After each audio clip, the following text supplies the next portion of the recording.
Hello everybody, Jason905 here, and today I'm going to be answering your just a simple question. How is Velocibox? Well, Velocibox is a heavily Twitch-based action game developed by a man called Sean Beck. He developed it and published it, so it is definitely an indie game, and it's not very expensive on Steam. It's $3.99. Now, after playing this game, I haven't played it for too long, but you'll understand why in a minute. I felt like it was very similar to a game called Super Hexagon.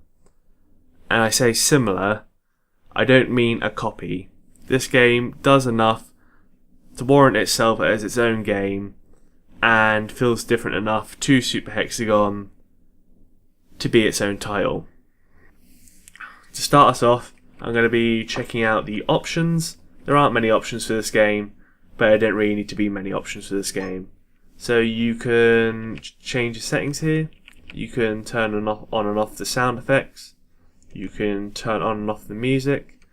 And I don't know what reinit means.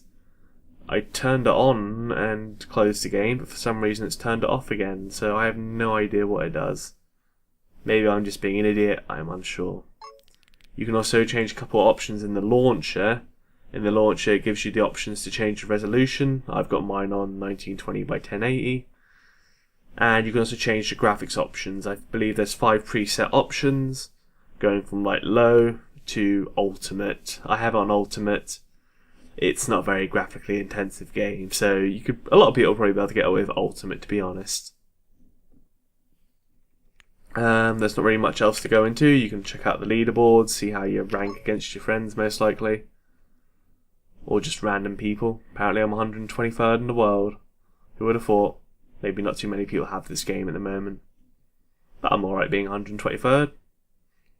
Been out for a couple of days. It's not too bad at all. Also check out your achievements. I believe the achievements aren't really achievements. Well, you can get Steam achievements, but these achievements here just show you how much levels you've made it through the game. So I've made it up to level 4, and apparently there are 9 levels overall. So I've almost made it halfway through the game, but it gets harder and harder as you go up the levels, and you always start at level 1 when you die. But we'll get into that in a sec. Believe there's anything else. You can also check your statistics. I have a total play time of 32 minutes and 2 seconds. However, that's a bit misleading. I've probably been playing the game for about 45 minutes now, but you have your downtime in between runs and checking out stuff. I've technically been playing the game longer, just I haven't been within the game for as long. But 30 minutes is plenty of time to get an impression on the game, as you'll soon see. My average session has been roughly about 8 seconds. I don't even know why the timer goes up to an hour, because I don't believe anyone would survive an hour on average in the run. It's a bit silly. If I can only survive 8 seconds, I doubt anyone can survive an hour. I'm not saying I'm pro or anything. Shows you how much cubes you collected, how much sessions you've done, your top multiplier, which basically rolls in line with the achievements thing too, and your high score. So now we've done all of that, let's hop into the game.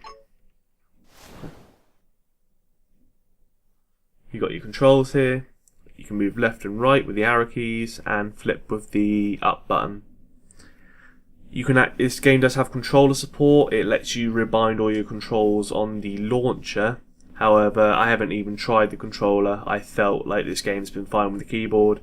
You can also actually press the space bar to flip. So let's begin here. Oh, okay then. That's strange. Usually the game puts you through an initialization phase. That's what it's done for me for the past 3 times I've come into this game. But it seems to have thrown me straight into the fray. So, that was a lot of stuff thrown at you at once there, wasn't it? It's like, oh god, what's going on here? Let's see if we can get... Oh, maybe that's the thing you can turn on in the menu. Reinit. Is that the tutorial? Yes, initialization. So you press up to flip. And that flips you over to the other side. As you can see. You can move left and right with the arrow keys, and that will flip you around the level. You sort of stick to the level and you can flip around by using the left and right arrow keys. You collect blocks whilst doing it. Oh, I just got an achievement initialized. Your destiny awaits you. And now we're in the actual game. So we have to combine these two mechanics in order to try and collect enough cubes to progress through the levels. And not do that, because that's how you die. Got a bit of a crap score there. Wait, how does the high score only have 4 digits? It must go higher than that. Or maybe that's just like based on how much you get. Like maybe if you get 10,000, the high score will permanently be 5 digits, and your score will permanently be 5 digits. Maybe that's how it works. That'd be interesting to try and get 10,000 during this. But yes, you have to combine the mechanics of running around the level, using your arrow keys like this. I'm not like properly trying at the moment, I'm just showing you how it works. So you move around the level, you got to avoid the barriers and collect the cubes. When you collect enough cubes, you progress in levels. And then if I just try to go around the level using the arrow keys here, I'd only get so far. I could try and collect as much cubes as I can whilst using the arrow keys, but as you can see it's very difficult, as it's only using the spacebar to flip. Yeah, you can't get that far by using only the flip. And eventually a barrier like that's going to get in your way and you had to turn. You have to combine these two mechanics together in order to collect cubes fast. And ooh. Your objective is to collect the cubes as fast as you can to progress to the next level. As well as don't die, otherwise, you know, your run's over. Collecting cubes faster will increase your high score faster. Oh, I messed up there. Yes, collecting cubes faster will make your high score go up faster. Or make your score go up faster.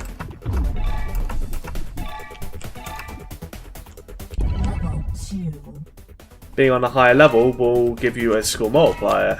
So getting to higher levels means you're more likely to get higher scores. However, I'm doing terrible now. However, getting to a higher level doesn't always mean you'll get a better score. Like, I actually managed to reach level 4 once. However, I had a much lower score than one time when I reached level 3. And I didn't have to collect the cubes as fast. It's very important to try and collect as much cubes as you can, as well as getting further in the levels. So that was a perfect level 1 there, we collected all the cubes. Now I'm going to try and collect the cubes as fast as I can level 2. Or maybe I'll just try and play it safe and reach level 3 so you can see what that's like. As you can hear, the soundtrack is pretty good. It's probably not as funky as Super Hexagon, but it's made by a single man. I'm not sure if Super Hexagon was, but it's catchy enough. Maybe I won't want to listen to it for an hour at a time if I had to play it for an hour. But you can always turn it off if you feel like it. It would just be nice if I had maybe a couple more soundtracks, because it seems to be playing the same song every time. Alright, let's concentrate here and try and get a good score. And reach level 3. There we are, level 3. Oh, come on. And that's what level 3 does. It fucks around you by moving the barriers. Just like that. Kind of screwed me there because I don't have the reaction speeds to go, oh shit, I need to flip again. Level 1 begin. Can't believe how I managed to get like 8,000 on level 3 there. I mean, I'm definitely not going to get 8,000 this time. Your objective isn't to get as far as possible, your objective is to get the highest score, which is a mixture of speed and control. You want to get to the higher levels, but you also want to collect the cubes in the lower levels faster. That messes me up every time. Right, let's try and go for a high score here by playing super aggressive and getting as much cubes as we can.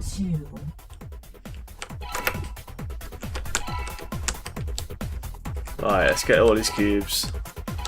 And try and survive on level 3. That's so nasty.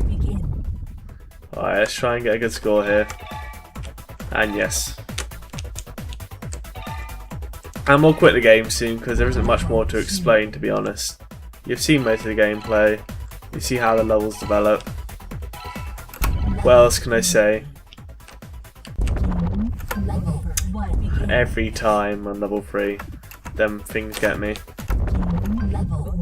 Right, let's go for a couple of good runs here. I'll stop talking and see how I can do. If you like a challenge and you like to score attack, this is a good game for you. If you enjoyed Super Hexagon and you got really addicted to it, this game will make you addicted to it too. I said I'd stop talking, but I suppose I just want to explain a little bit more. Let's try and go for a good score here. Went too early there.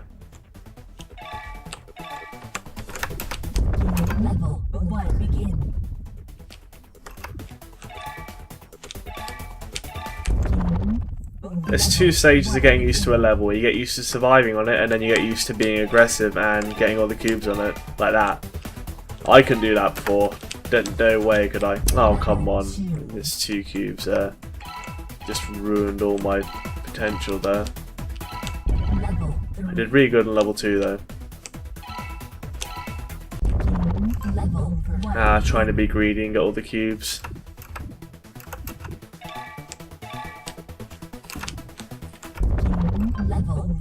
Sometimes it's just worth suiciding, I suppose, if you don't do good at the start, because, I mean, how long will you spend doing it? Suicide on purpose there. I want to get a high score. I'll try and beat my previous... What happened there? I have no idea what happened there. That's one of my issues with the game. It's sometimes hard to tell how you died. It just completely messes up your screen. You can't like see the crash report to see like what did I crash into. How did I mess up there? Alright, let's go for it properly this time. He says for about the 5th time. It's just my twitches aren't fast enough. When you miss 2 blocks in a row on level 1, I feel disappointed in myself. That's not what I said like probably 30 minutes ago though. I was just happy to get past level 1. But now I'm playing aggressive, I want the high score. That's all you'll go for. I mean, you could just play the survival game. I'll try play the survival game. Because there are achievements for getting to certain levels, and all you need to do is just collect enough blocks on a level to reach the next level. Let's try play the survival game instead of trying to get a high score. Let's see if we can reach level 4 again. I managed to do it once. But that was through a stroke of luck.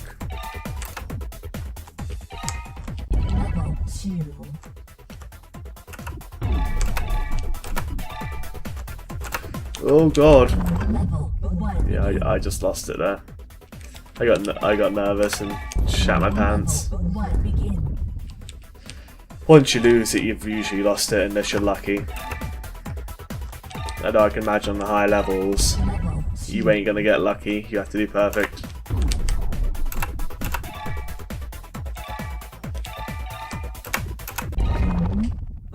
Oh, come on. Did I hit the side barrier? I was trying to get really out of time rather than trying to get far. You gotta think to yourself, how do I want to do this? Do I want to live for the long run, or do I want to try and get as much cubes as I can? You can imagine a good balance is where it comes in. And as you increase your skill, you get better. You'll get better at being greedy on the lower levels, but then surviving the higher levels too. You can only get better at this game. You think, oh, these lower levels are just junk now, but you get better at collecting all the things on the lower levels, as well as surviving for longer on the higher levels. So it's not completely useless to play in the lower levels. But I'm going to probably close it up in a minute because I'm just trying to go for a high score now. There's no more critical analysis going on. Let's go to the menu, and that is Velocibox. It is what you see on the tin. There isn't much more gameplay to it than that. I mean, there's up to 9 difficulties you can go up to. 9 levels. I've only reached the third one in this video. So there's certainly a very high skill ceiling. Maybe I'm just a casual. It's hard to tell. But that is Velocibox. I very much enjoy the game. It has that addictive nature to it, just like Super Hexagon. Whilst I don't find the soundtrack as catchy, it is acceptable. It keeps you in the mood. And the gameplay, it feels unique enough. Adds that 3D aspect to the game. You can play around with it in many different ways. And yeah, I'd certainly recommend it. It's £4 on Steam. Certainly worth a buy. If you're a bit hesitant on it, maybe wait for a Humble Bundle to come round or a Steam sale. Praise be the Gaben. You could probably pick it up for £1 on a decent sale. Certainly worth a buy for £1. I'd still recommend it for £4. It's one of those addictive games that if you enjoyed Super Hexagon, you'd enjoy this game. So that has been Velocibox. Thank you all very much for watching. If you liked the video, leave a like, it helps me out a lot, and subscribe if you want to see more videos similar to this one. See you all next time.